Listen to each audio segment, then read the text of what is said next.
That was a tune called Buscando, which is a kind of classic Bolivian huayno. The huayno is to Bolivia as the reel is to Ireland, say, kind of national dance. Lots of huayno tunes in the Andes in general and in Bolivia in particular, and this tune on the Peso Whistle album consists of two tunes.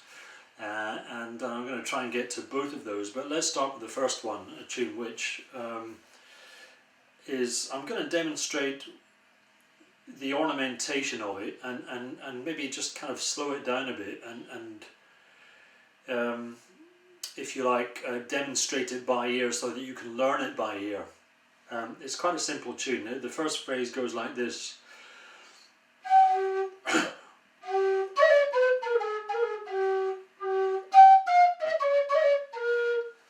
So, two simple phrases.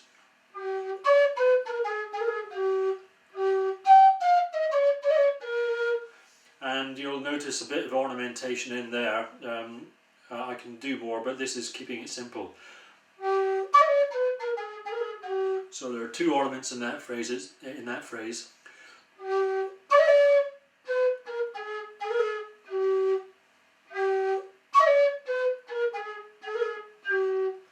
And then the next phrase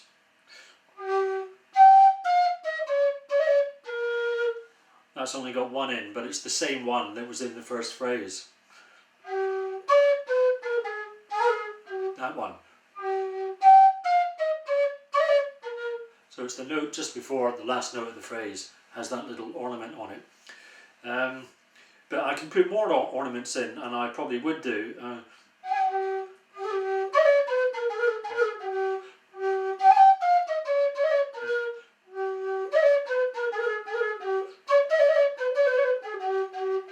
Now that's the third phrase. So that in fact we've got the whole first section, if you like, with three phrases. This is the third bit. Play it again. And I put two ornaments in that.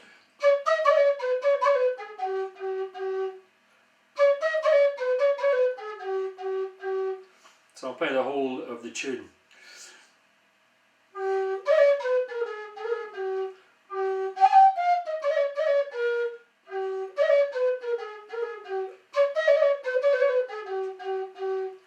Now, when deciding, this incidentally is a G whistle, and the tune is in G, and I'd normally play it on the standard Kena, which is in fact a G Kena.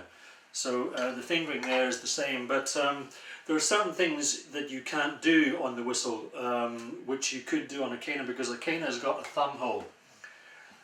So that gives you more kind of sliding around possibilities, if I can put it that way. So if you were playing the second phrase on the Kena, well, I'll play the whole thing.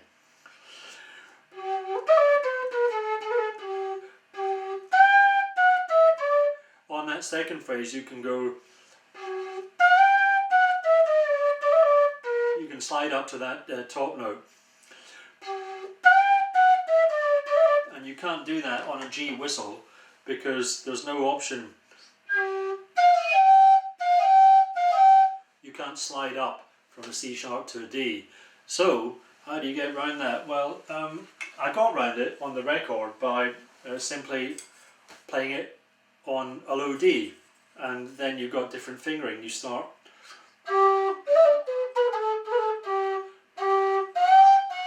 so there you've got your slide up to a fingered G, which is very easy on the whistle.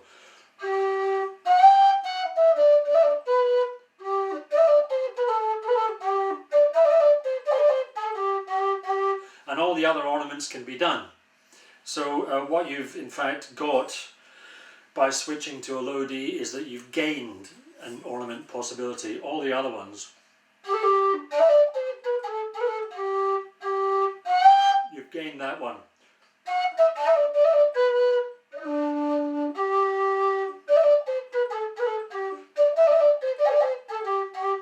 All the other ones can be done.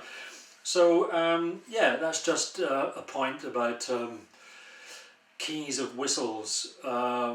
If you've got more than one, then it's very handy. It just gives you more, and you know, don't be afraid to be afraid to have more than one. I've got about 10 here, different whistles, and 5 of them at least are all in the same key, and they're all completely different in other ways. I mean, they're made of different materials, but they play differently, and I'll get onto that in a minute, because you know, with some of them are better for certain types of music than for other types of music, and I'll explain what I mean by that. But generally speaking, having more than one whistle, or even having quite a few whistles, is not an expensive business. A really kind of posh type one might be a couple of £100 or $200 or $300, say, but in the grand scheme of things, that's nothing. I think I took an inventory. I've got 80 odd whistles at home, and all of those put together would just about buy you a couple of sets of cello strings. So you know what I mean. In the grand scheme of things, whistles are really not expensive. So indulge yourself. Have a few. Yeah, so I think that about, oh, maybe I should, have I finished with that tune? No, there's a second half to it. Let's do the second half and go back to the G. So we've had the...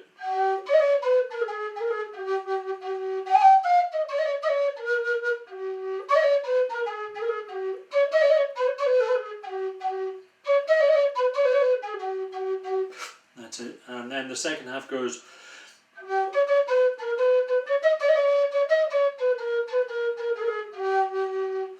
Okay, and I'll play that again. That's a slightly more complicated.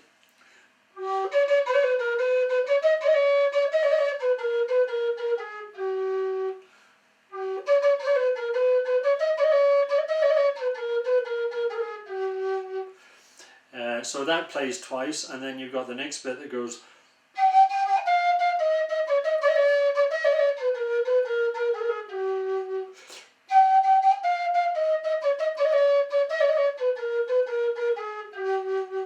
So that is the second part of the tune. One phrase repeated, and then a second phrase and repeated, and now you've got the whole tune. But once again, there are other ornaments you can stick in this second half. There's 2 already. There's another 3, and there's a standard Bolivian ornament, which when you get to the last note of a tune, you can sometimes just let it sit there.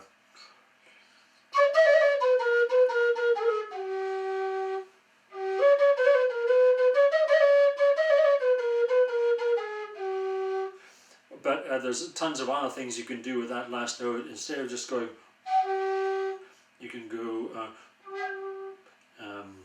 you can play a rhythm on it.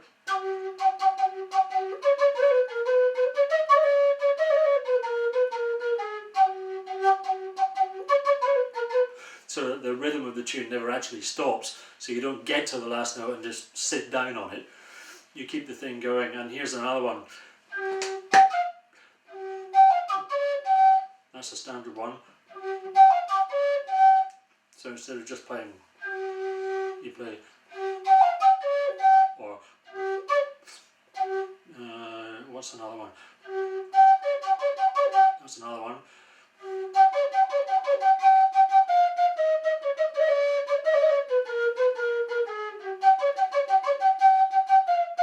Etc. etc. So there's always, and literally you can make them up. I mean, I've just shown you a couple there which are standard ones, but instead of just sitting on the last note, do something with it. Okay, there's another tune which is part of this piece, which I'm going to demonstrate, but I'll move on to a high whistle because it sounds best on that.